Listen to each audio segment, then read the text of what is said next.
নমস্কাৰ বন্ধুসকল, স্বাগতম জনাইছোঁ পুনৰবাৰ নতুন এটা ভিডিঅ' লৈ। প্ৰধানমন্ত্ৰী আৱাস যোজনাৰ নতুন লিষ্টখন দেখুৱাম।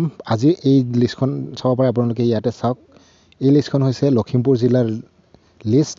তো লখিমপুৰ জিলাত প্ৰকাশ পাইছে। চাওক ইয়াতে চাওক 9/9/2024 লিখা আছে। তো আজিৰ তাৰিখত এই লিষ্টখন প্ৰকাশ পাইছে। মই আপোনালোকক আজিৰ 9 তাৰিখত ভিডিঅ'টো ৰেকৰ্ডিং কৰি দেখুৱাই আছোঁ।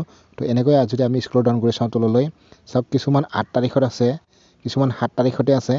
তো এই লিষ্টখন প্ৰকাশ পাইছে। তো 7 তাৰিখৰ পৰা আজি 9 তাৰিখলৈকে প্ৰকাশ পাইছে 27টা বেনিফিচিয়াৰী লিষ্ট। তো আপোনালোকে ইয়াতে চাব পাৰে 27টা বেনিফিচিয়াৰী লিষ্ট। এইটো 7/9/2024। তাৰপিছত এনেকৈ আছে, এইটো চাওক 8/9/2024। তো এনেকৈ প্ৰকাশ পাইছে। তো এই লিষ্টখন সম্পূৰ্ণ নতুন হয়, কিয়নো লখিমপুৰ জিলাত হোৱা নাছিলে, এতিয়ালৈকে চেংচন হোৱা নাছিলে নতুন বেনিফিচিয়াৰী লিষ্ট, অৰ্থাৎ প্ৰধানমন্ত্ৰী আৱাস যোজনাৰ লিষ্ট। তো এনেকৈ হৈছে আৰু কেইখনমান জিলাত হৈছে। যিহেতু মই যোৱাটো ভিডিঅ'ত আপোনালোকক মই 5খন জিলাৰ দেখুৱাইছিলোঁ নতুনকৈ চেংচন হোৱা লিষ্ট। 6 তাৰিখৰ পৰা বৰ্তমানলৈকে চেংচন হৈ আছে নতুন জিলাত। তো আজিৰ এই ভিডিঅ'ত আপোনালোকক দেখুৱাম যে আজি কেইখন জিলাত হৈছে। চাওক, ধুবুৰী জিলাত প্ৰকাশ পোৱা নাছিলে লিষ্টখন, ধুবুৰী জিলাত প্ৰকাশ পাইছে। তাৰপিছত ইয়াতে চাওক বিশ্বনাথ জিলাৰ হোৱা নাছিলে, বিশ্বনাথ জিলাৰ হৈছে। তো এইখন লিষ্ট চাওক, আপোনালোকে চাব পাৰে ইয়াতে বিশ্বনাথ জিলাৰ। ইয়াতে আপোনালোকক দেখুৱাম এইখিনি 2024-25 ফাইনেন্সিয়েল ইয়েৰটো আছে আৰু স্কিম নেমটো। তো চাওক এইখন লিষ্ট হৈছে বিশ্বনাথ জিলাৰ। তো ইয়াতে চাব পাৰে 8/9/2024। তো এনেকৈ প্ৰকাশ পাই আছে। ইয়াতে 9 আছে, চাওক 9/9/2024। তো এনেকৈ আজিৰ ডেটতো প্ৰকাশ পাইছে, যোৱাকালিৰ ডেটতো প্ৰকাশ পাইছে। তো এনেকৈ লিষ্টখন প্ৰকাশ পাই আছে। কিমানটা ঘৰ আছে মই ইয়াতে চাম। তো ইয়াতেও চাওক 27টা ঘৰ প্ৰকাশ পাইছে, 27টা ঘৰৰ লিষ্ট বিশ্বনাথ জিলাৰ। তো আপোনালোকক এনেকৈ দেখুৱাম। তো আপোনালোকে এই লিষ্টখন কেনেকৈ চাব মই সম্পূৰ্ণ ভিডিঅ'টোত দেখুৱাম। আপোনালোকে ভিডিঅ'টো শেষলৈকে চাই থাকিব। তো বলক তেনেহ'লে আমি আজিৰ ভিডিঅ'টো আৰম্ভ কৰিছোঁ। চাওক বন্ধুসকল, এই লিষ্টখন হৈছে বিশ্বনাথ জিলাৰ, বিশ্বনাথ জিলা বাঘমাৰা ব্লক আৰু পঞ্চায়তটো হৈছে বাৰজাৰাণী। তো বাৰজাৰাণী পঞ্চায়তৰ হয়। তো ইয়াতে আপোনালোকে চাব পাৰে এই লিষ্টখন এনেকৈ আহিছে। আৰু এতিয়া আপোনালোকক দেখুৱাম ধুবুৰী জিলাৰ। বলক মই ধুবুৰী জিলাৰ দেখুৱাই আছোঁ। চাওক বন্ধুসকল, এই লিষ্টখন হৈছে ধুবুৰী জিলাৰ লিষ্টখন চাওক। ইয়াতে আপোনালোকে চাব পাৰে, ইয়াতে চাওক ষ্টেট আছাম, ডিষ্ট্ৰিক্ট ধুবুৰী, আগমনী পঞ্চায়ত, আগমনী ব্লক। তো ইয়াতে আপোনালোকে চাব পাৰে ফাইনেন্সিয়েল ইয়েৰটো। আৰু ইয়াতে আপোনালোকে এনেকৈ চাব পাৰে, চাওক এইখন লিষ্ট সম্পূৰ্ণ ধুবুৰী জিলাৰ প্ৰকাশ পাইছে। তো ইয়াতে আপোনালোকে চনটো চাব পাৰে, আপোনালোকৰ 2024-25 বুলি আছে স্কিম নেম আৰু ফাইনেন্সিয়েল ইয়েৰটো। তো এনেকৈ আপোনালোকে চাব পাৰিব। তো এতিয়া কেনেকৈ চাব এই ভিডিঅ'টোত মই আপোনালোকক দেখুৱাম। বলক পোনপ্ৰথমে আপোনালোকে যিকোনো এটা ব্ৰাউজাৰ অ'পেন কৰি ল'ব।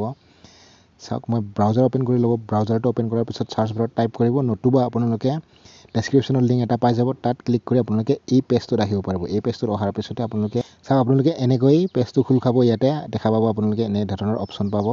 তাৰপিছতে আপোনালোকে যিটো নেকি ইয়াত আৱাস শব্দ বুলি অপশ্যন আছে, এই আৱাস অপশ্যনটোত ক্লিক কৰি দিব। আৰু তাৰপিছতে ইয়াত ছেকেণ্ড অপশ্যনটো ৰিপৰ্ট, যিটো নেকি ইয়াতে ক্লিক কৰি দিব। আৰু ইয়াত ক্লিক কৰাৰ পিছতে আপোনালোকৰ ওচৰত আকৌ এটা পেজ খোল খাই আহিব। অকণমান সময় ৱেইট কৰিব।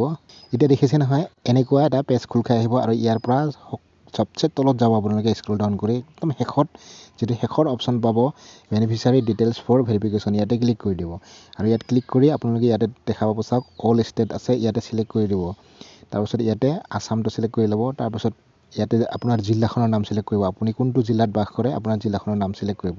তো মই ইয়াতে আপোনালোকক এটা দেখুৱাম। চাওক ইয়াতে গোৱালপাৰা জিলাটোত মই এতিয়ালৈকে চোৱা নাছিলোঁ, গোৱালপাৰা জিলাটোত ক্লিক কৰিলোঁ। তাৰপিছত ইয়াতে ক্লিক কৰি দিম। ক্লিক কৰাৰ পিছতে এইটো বালিজান বুলি আছে, ইয়াতে ক্লিক কৰি দিম। এইটো হৈছে ব্লক। তাৰপিছত ইয়াতে পঞ্চায়তটোত মই ক্লিক কৰি দিম। ইয়াতে চাওক আগিয়া আছে, আগিয়াত ক্লিক কৰিলোঁ। তাৰপিছতে ইয়াতে ফাইনেন্সিয়েল ইয়েৰটো চিলেক্ট কৰিব লাগে, শেষৰটো কৰিব 2024-25, ইয়াতে ক্লিক কৰিলোঁ। তাৰপিছতে ইয়াতে আপোনালোকে চিলেক্ট কৰিব যিটো নেকি স্কিম প্ৰধানমন্ত্ৰী আৱাস যোজনা গ্ৰামীণটো, ইয়াতে চিলেক্ট কৰি দিব। চিলেক্ট কৰাৰ পিছতে এই যিটো নেকি কেপচা দেখিছে, এইটো কেপচাটো ফিল আপ কৰিব। চাওক ইয়াতে 10+30, তো ইয়াতে কিমান হ'ব 40 ছাবমিট কৰি দিব। আৰু ছাবমিট কৰাৰ পিছতে চাওক ইয়াতে যদি আপোনালোকৰ লিষ্টখন আছে তেনেহ'লে ইয়াতে শ্ব' কৰিব। চাওক ইয়াতে গোৱালপাৰা জিলাতো প্ৰকাশ পাইছে এই লিষ্টখন, কাৰণ কিয় গোৱালপাৰা জিলাত প্ৰকাশ পোৱা নাছিলে। আৰু যদি এতিয়া আপোনালোকে এই লিষ্টখন যদি ডাউনলোড কৰিব বিচাৰে, চাওক ইয়াতে আপোনালোকে যিটো নেকি PDF অপশ্যন আছে, ডাউনলোড PDF, ইয়াতে ক্লিক কৰি দিব। আৰু ইয়াত এনেকৈ ক্লিক কৰি দিব, মই দেখুৱাইছোঁ আপোনালোকক।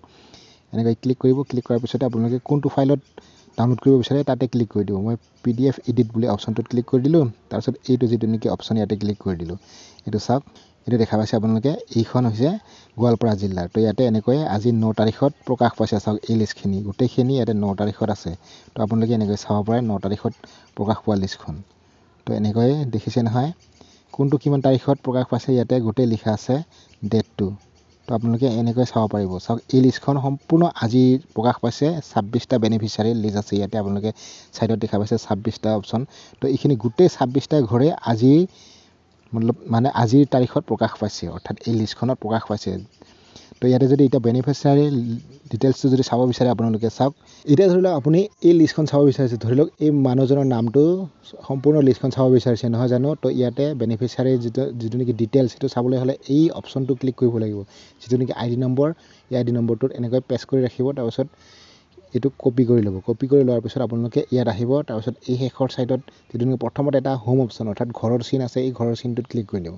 আৰু ক্লিক কৰাৰ পিছতে আপোনাৰ ওচৰত পুনৰ এই পেজটো আহিব।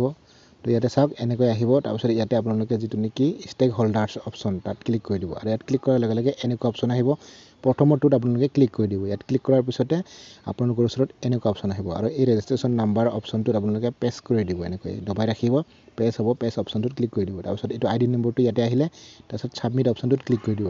আৰু ছাবমিট অপশ্যনটোত ক্লিক কৰাৰ লগে লগে চাওক এনেকৈ লিষ্টখন আহিছে তেখেতৰ, যাওক যিটো নেকি বেনিফিচিয়াৰী ডিটেইলছটো ইয়াতে আহিছে। চাওক আপোনালোকে এনেকৈ চাব পাৰিব, আৰু ইয়াতে তাৰিখটো চাব পাৰিব কিমান তাৰিখত চেংচন হৈছে। চাওক আপোনালোকে এইটো এনেকৈ চেংচন হৈছে। তো আপোনালোকে এনেকৈ যদি চাব বিচাৰে লিষ্টখন সম্পূৰ্ণ চাব পাৰিব।